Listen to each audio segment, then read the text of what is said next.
kan. Walaupun secara akurasinya udah di 88%. Nah, kita nggak bisa kasih rekomendasi bahwa modelnya perlu di-retrain dengan data baru, seperti itu.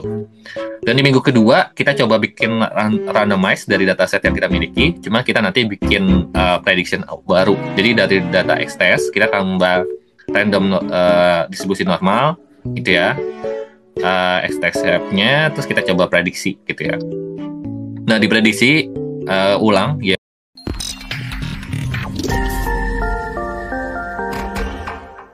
Oke, di sesi kali ini kita akan melanjutkan pembelajaran kita di Python. Kalau misalkan teman-teman sudah ikuti dari minggu lalu, kita udah belajar terkait model monitoring yang sederhana di yang pertama.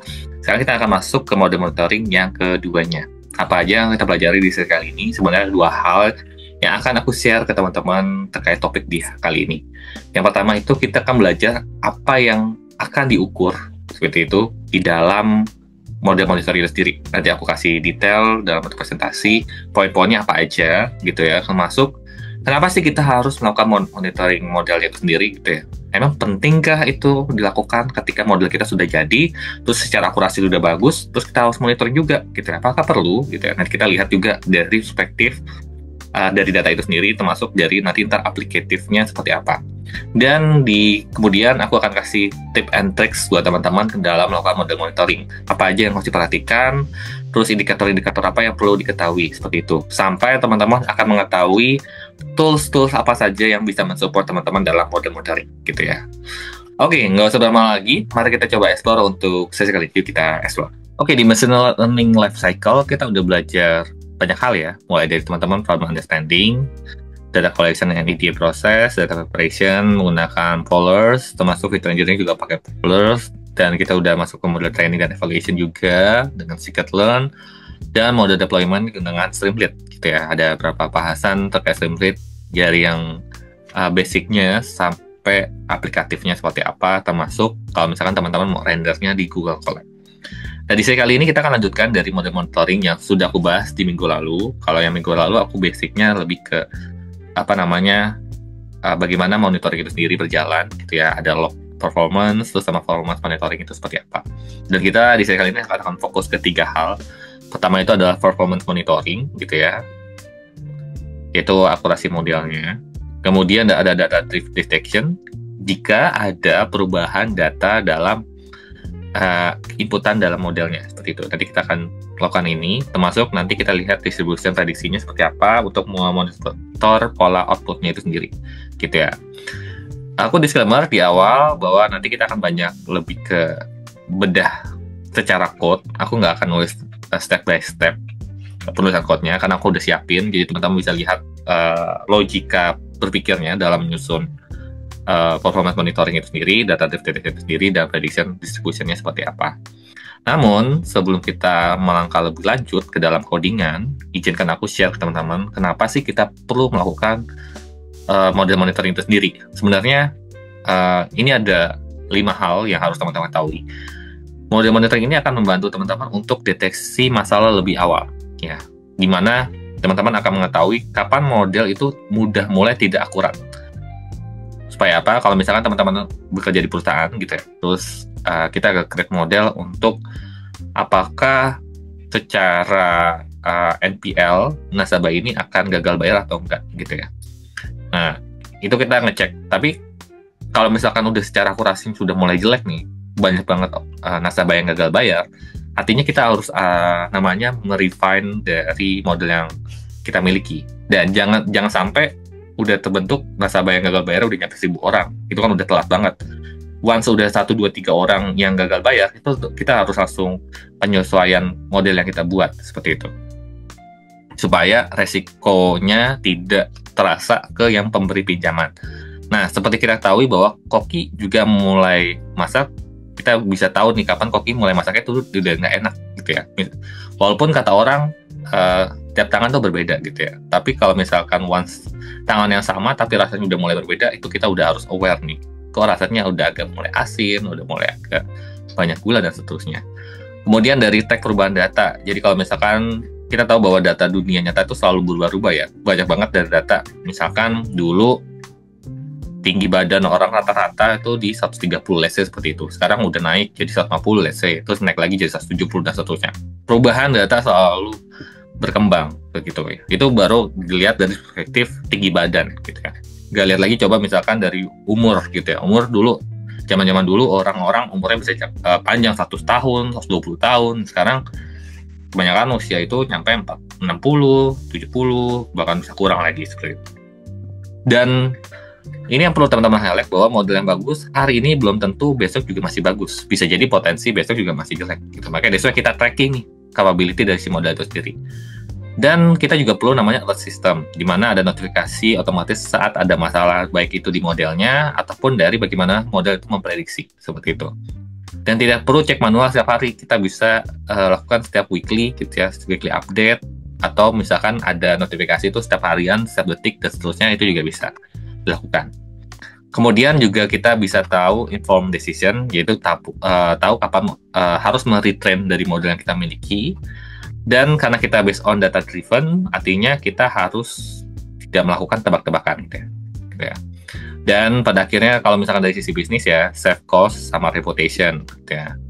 Jadi model yang buruk itu bisa jadi keputusannya buruk dan merugikan gitu ya. Monitoring ini layaknya asuransi lah ya untuk model ML. Jadi kita mencegah model itu sebelum sesuatu yang buruk itu terjadi gitu ya. Ini namanya asuransinya di dalam model. Seperti itu. Dan sekedar tip and tricks dalam membuat model monitoring, sebenarnya itu teman-teman harus monitor minimal 3 hal. Pertama dari sisi akurasinya. Ini tergantung nanti teman-teman evaluasinya pakai apa ya. Evaluasi modelnya. Bisa jadi teman-teman ada pakai recall, ada pakai erusi-ausi, dan seterusnya. Yang penting itu masuk ke dalam parameter yang harus dimonitor.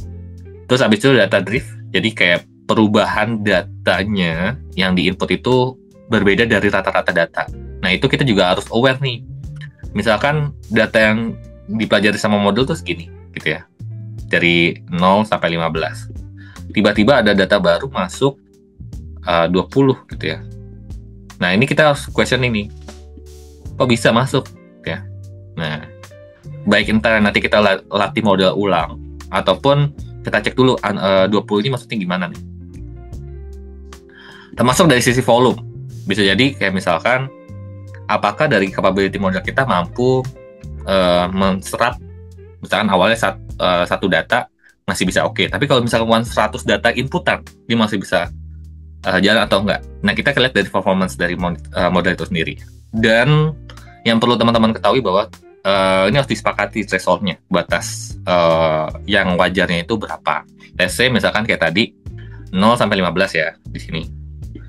Nah, kita kasih batas wajarnya kalau misalkan datanya itu jadi 17, itu masih diterima. Tapi kalau udah di atas 17 itu udah harus kita cek lebih dalam gitu. Nah, parameter 17 ini ditentukan bareng-bareng tim bisnis. Nggak bisa teman-teman nentuin sendiri gitu ya. Teman-teman boleh kasih rekomendasi, tapi hasil pemutusan thresholdnya itu atas kesepakatan.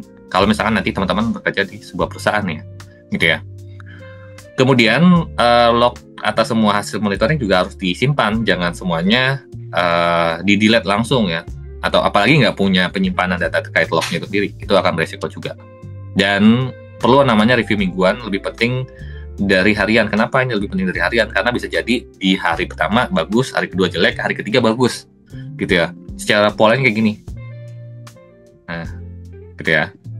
Nah, kan kalau misalkan kita lihat secara harian, once di hari kedua udah jelek, berarti kita langsung retrain model kan. Ternyata pas di hari ketiga udah baik lagi, gitu ya. Nah, jadi kayak kita tergocek gitu loh. Nah, that's why kita nunggu aja dulu selama seminggu, kita lihat secara ekvivalen pergerakan dari model kita dalam memprediksi itu ada isu atau enggak. Once ada isu, baru kita akan lakukan retrain dari model yang kita miliki, gitu ya. Karena memang teman-teman nggak perlu panik kalau misalkan 1-2 hari jelek. Kita lihat dulu trennya seperti apa ya. Gitu ya. Nanti kalau misalkan teman-teman udah mahir apa yang aku ajarin di sesi kali ini, kan nanti kita akan masuk ke sesi codingan ya. Gitu ya. Teman-teman bisa implement di beberapa tools, ada MLflow, Weight and Bias 1DB gitu ya.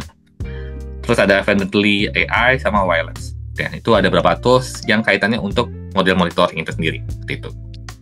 Oke, nggak usah lama lagi. Mari kita coba lihat codingan berikut untuk teman-teman mengetahui bagaimana sih secara implementasi model monitoring itu sendiri. Yuk kita cek. Oke, ini adalah halaman Python-nya. Di kita aku menggunakan PyCharm. Ya, di sini kita akan mempelajari model monitoring sendiri, gitu ya. Nah, ini introduce di awal.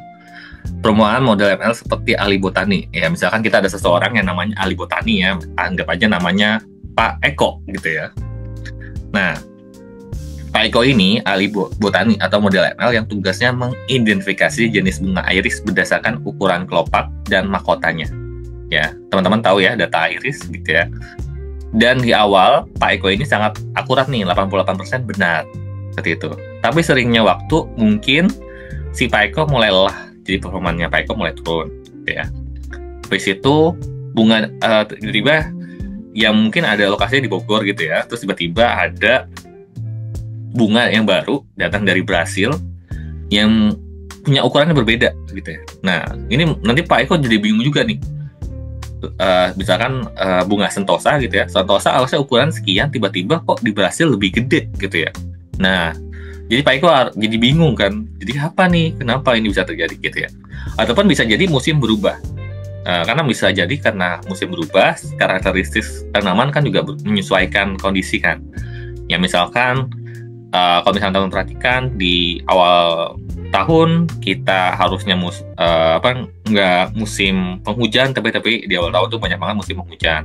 Bahkan di akhir tahun ini justru jarang banget terjadi musim hujannya kan, lebih banyak kemarau dan sebagainya. Walaupun kata orang kalau yang ber itu pasti hujan. Sekarang kita udah masuk ke bulan Oktober, let's say itu juga belum hujan. Ke depan juga November, Desember juga masih belum musim hujan juga kan, seperti itu. Dan di model monitoring ini buat mengawasi si Pak Eko ini, monitoringnya tetap akurat atau enggak, seperti itu ya. Nah, langkah awal kita akan coba initiate dari library yang kita gunakan dulu. Nah, di sini aku pakai NumPy, Pandas, scikit-learn dataset, load data iris. Model selection-nya aku pakai trend test split untuk misahin data training sama data testing. Terus assembler-nya kita pakai modelnya random forest classifier, metriknya pakai accuracy score, seperti itu. Nah, teman-teman boleh siapkan environment-nya teman-teman, entah di Visual Code ataupun teman-teman menggunakan di Google Colab, is okay, di mana aja ya, bisa. Dan setelah udah, baru kita masuk ke load data iris. Caranya gampang, karena kan di sini kita udah initiate nih data iris. Kita tinggal load data irisnya, terus kita bikin as a variable iris, kemudian dot data untuk ngambil fitur, dot target untuk ngambil kolom target, seperti itu. Jadi kalau misalkan kita lihat dari total data itu ada 50 row data, yang mana fiturnya itu ada sepal length, sepal width, petal length, sama petal width gitu ya, dalam satuan sentimeter. Dan dari sisi kelas ada 3 kelas, ada Sentosa, Versicolor, sama Virginica gitu ya. Ini penjelasannya. Sentosa itu bunga dengan kelopak kecil, Versicolor ini bunga ukuran sedang, Virginica bunga dengan kelopak besar, seperti itu. Yang pasti yang udah kita ketahui, pasti kita harus pisahkan data training sama data testing dong.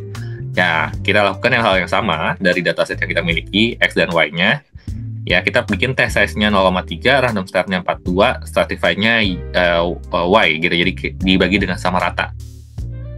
Dan dibagi, data trainingnya ada 105 sampel, data testingnya ada 45 sampel, seperti itu. Jadi kita akan masuk ke modeling trainingnya menggunakan random forest classifier. Estimatornya nih aku langsung tulis aja 100, random startnya di 42. Nanti kita fitting ke data extend sama YTrain-nya, baru dia udah bisa bentuk modeling gitu ya. Terus habis itu kita biasanya kan kalau udah bikin modeling, kita akan coba prediksi ke data yang baru di data testing kan. Ya udah kita bikin Y prediction initial dengan model itu memprediksi X test segitu. Nah, inisial akurasinya, akurasi score-nya Y test di koma Y prediction initial. Nanti kita lihat akurasinya tuh 88% ya, sama ya. Ini capability si Pak Eko nih, 88% benar. Oke, aku disclaimer bagi teman-teman yang nggak familiar dengan bahasa yang aku jelaskan, teman-teman bisa nonton di courses bagian end-to-end machine learning, karena di situ aku bahas secara holistik pembelajaran machine learning, mulai dari kayak menyiapkan data itu sendiri sampai model itu siap di testing dan seterusnya gitu ya. Jadi bisa recall materi tersebut dulu biar nanti teman-teman bisa ngikutin lebih enak. Oke, kemudian dari itu kita akan coba memonitor akurasi si Pak Eko-nya ini, performance monitoring. Nah, ini aku siapkan kelas gitu ya. Ya, jadi pertama kita akan siapkan threshold-nya 0,9. Jadi capability Pak Eko tuh harus akurasinya 90%, padahal sebelumnya itu 88% nih. Berarti secara capability si Pak Eko-nya masih belum di atas dari threshold. Terus kita akan coba cek akurasinya gitu ya. Nah, nanti cek akurasi juga sama. Jadi aktual di sama prediction, terus nanti ntar kelas koreknya berapa, terus kita hitung secara historikalnya gitu ya, dari akurasinya seperti apa, apakah di atas threshold atau enggak. Kalau misalkan di bawah dari threshold, itu dia harus ada tulisan perlu perhatian. Nanti kita lihat secara capability-nya sih itu, terus kalau udah bagus kita lihat akurasinya berapa per produk. Dan kita lihat show trendnya. Pertama, kita akan masukin dulu threshold-nya 0,9 performance monitoring-nya. Kemudian dari performance monitor kita cek akurasi. Ya, cek akurasi kan di sini inputannya ada prediction, aktual, date sama node-nya kan. Berarti kita tulis di sini ya prediction-nya inisial yang udah kita buat di sini, ya. Terus ke apa namanya? Ya, kita masukin ke Y-test, terus masuk ke minggu 1, terus abis itu masuk ke data normal gini ya. Nanti di sini baseline evaluation awal di minggu pertama itu akurasi keseluruhannya 88%. Nah, statusnya itu perlu perhatian. Dan secara akurasi di masing-masing bunga, untuk bunga setosa itu udah bisa diprediksi 100%, versicolor itu 93%, virginica di 73%, gitu ya. Dan ini kita kasih catatan, kan kita kasih threshold-nya 90%, berarti ini masih di bawah 90% kan. Walaupun secara akurasinya udah di 88%. Nah, kita nggak bisa kasih rekomendasi bahwa modelnya perlu di-retrain dengan data baru, seperti itu. Dan di minggu kedua, kita coba bikin randomize dari dataset yang kita miliki, cuma kita nanti bikin prediction baru. Jadi dari data X-test, kita tambah random distribusi normal, gitu ya, X-test nya, terus kita coba prediksi, gitu ya. Nah, di prediksi ulang, ya prediksi week 2-nya, terus masukin cek akurasinya dari ya prediksi week 2 ke Y-test-nya. Nah, di minggu kedua, mulai ada sedikit variasi. Secara akurasi udah mulai agak turun nih, dari awalnya 88 jadi turun ke 86% gitu ya. Artinya ada perlu perhatian dari si Pak Eko-nya dalam memprediksi apa namanya bunganya dari setosa, versicolor sama virginica. Dan ini juga kita kasih rekomendasi bahwa model perlu di-return juga. Terus kalau misalkan kita kasih sizingnya kan kalau tadi random normal 0,1. Nah, kita bikin ke 0,2, terus kita dibikin ukuran size, ukuran bunganya tuh dinaikin 0,85% gitu ya, karena ukurannya lebih kecil gitu ya. Nah, kita lihat secara evaluasi seperti apa. Nah, secara evaluasi, secara prediksinya juga udah mulai turun nih, ya statusnya. Di bawah 90%, di mana dia udah 66%. Seperti itu. Nah, secara performance monitoring show trend-nya, di minggu 1 itu 88, minggu kedua 86, minggu ketiga udah 66. Nah, once udah dapat sini nih sebenarnya, ini kita langsung bisa merework model yang kita miliki. Jangan nunggu sampai ke 30% baru teman-teman rework. Tapi ketika udah gap antara minggu kedua dan minggu ketiga udah jauh, itu udah kita warning nih buat kita untuk memperbaiki model yang kita miliki. Seperti itu. Kemudian ada namanya data drift. Data drift adalah kita melihat karakteristik bunganya berubah atau enggak. Jadi kita memonitor perubahan karakteristik data input, seperti itu. Di sini aku kasih inputannya, data drift monitornya, ada sub feature names-nya, terus ada baseline stat-nya, kemudian dari fitur-fiturnya dan sebagainya, dan cek drift-nya seperti itu. Nah, kalau misalkan teman-teman mau ini codingannya, nanti boleh drop di komen ya. Nanti aku share juga buat detail dari masing-masing kelasnya. Jadi teman-teman bisa jalankan. Ya, nanti ntar kita masukin dulu nih data trace yang pertama, yang data extract yang pertama, gitu ya. Ini baseline-nya, baseline yang dilatih. Kemudian ketika kita pakai data X-test itu kayak gini, data masih di rentang normal, ya. Cuma di sini aku kasih threshold-nya tuh di min change-nya itu 15. Kalau misalkan di atas 15 berarti itu udah ada data yang baru yang terdeteksi, gitu ya. Gap-nya ya, gap antara rata-rata yang baru dengan baseline rata-rata, terus dibagi baseline rata-rata dikali 100. Nah, ini persentase perubahannya kalau dia masih di rentang 15%, kurang dari 15% itu masih aku absorb, tapi kalau udah lebih dari 15% itu udah ada data baru yang terinput. Nah, makanya X-test ini masih di dalam rentang normal. Namun ketika di week 2 juga masih dalam rentang normal, karena memang secara minnya tuh masih gap-nya nggak begitu jauh ya dari masing-masing ya. 305, 371, 118 ya nih. Kemudian ketika yang minggu ketiga, ketika ada tanaman baru gitu ya masuk, nah secara gap mulai berkurang. Kalau misalnya teman perhatikan dari minggu 2 ke minggu ketiga itu mulai turun banget hampir 1 poin. Terus sepal width-nya udah turun banget 0,5, bahkan di petal length-nya juga udah turun 0,5 sekian. Dan di petal width-nya ini bisa kita kasih catatan nih, karakteristik bunga udah berubah signifikan dari baseline gitu ya. Bisa jadi penyebabnya dari lokasi, geografis berbeda, dan perubahan musim. Metode mengukurnya berubah, dan kita rekomendasi ulang model dengan data yang baru, gitu ya. Kemudian dari evaluasi minggu keempat, kita coba masukin data yang lebih ekstrim, kita jadiin setengahnya, gitu ya. Ukuran sizing tanamannya, gitu ya. Kalau misalnya teman perhatikan, secara ukurannya udah mulai agak gap turun banget, gitu ya. Ini udah indikator langsung harus evaluasi ulang model dengan data baru seperti itu. Nah, kalau misalkan kaitannya sama pola prediksi, sebenarnya kita udah lakukan di awal, gitu ya. Tapi kita mau nge-tracking, sebenarnya kita bisa lakukan hal yang sama. Jadi kayak misalkan track prediction-nya, ya inisialnya minggu pertama, terus dengan data yang awal, terus yang minggu kedua, minggu ketiga, dan minggu keempat, gitu ya. Nah, kalau misalkan kita lihat, ini distribusi prediksinya, kalau misalkan yang ini kan ya prediction kan ya. Nah, kalau misalkan minggu pertama itu udah mulai ada distribusi prediksinya. Kalau yang di atas kan akurasi ya, performance dari akurasi. Nah, ini lebih ke ya hasil dari prediksinya itu lebih banyak kemana. Nah, jangan sampai nanti hasilnya itu hanya satu saja kelas yang dominan. Nah, ini sebuah anomali gitu ya, karena bisa jadi data inputannya bias hanya satu jenis tanaman bunga, dan model itu bisa converting ke satu kelasnya aja gitu. Jadi ada kelas yang tidak muncul sama sekali. Pastikan data untuk ingin mencakup semua jenis tanaman gitu ya. Ini workflow dari proses model monitoring. Jadi ada 3 tahapan. Pertama dari pengecekan dari performance akurasinya itu sendiri gitu ya. Pergerakan akurasinya kita pantau, termasuk kita lihat dari karakteristik data inputannya seperti apa gitu ya. Apakah menjauhi dari nilai rata-rata threshold atau gimana. Kemudian yang terakhir baru kita lihat dari output prediction-nya. Ya, output prediction-nya kita mappingkan based on jenis tanamannya. Kita lihat secara akurasinya kayak gimana, apakah ada anomali atau enggak. Jangan sampai data prediction kita cuma fokus untuk satu jenis tanaman atau saja, misalnya seperti itu. Sehingga secara prediksi kita kurang tepat untuk bisa digunakan seperti itu. Oke, itu dulu teman-teman untuk bagian model monitoring gitu ya. Semoga kebayang. Sampai ketemu di sesi selanjutnya. See ya.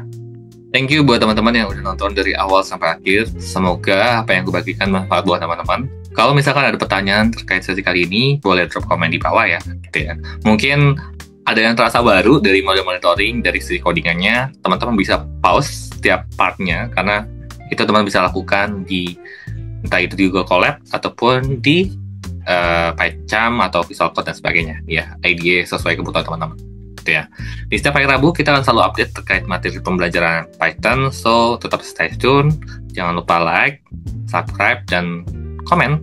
Ataupun kalau misalkan teman-teman mau sharing akun ini ke orang lain juga silahkan gitu ya. Sekian dari aku untuk sesi kali ini. Semoga bermanfaat. Sampai ketemu di sesi selanjutnya. See ya.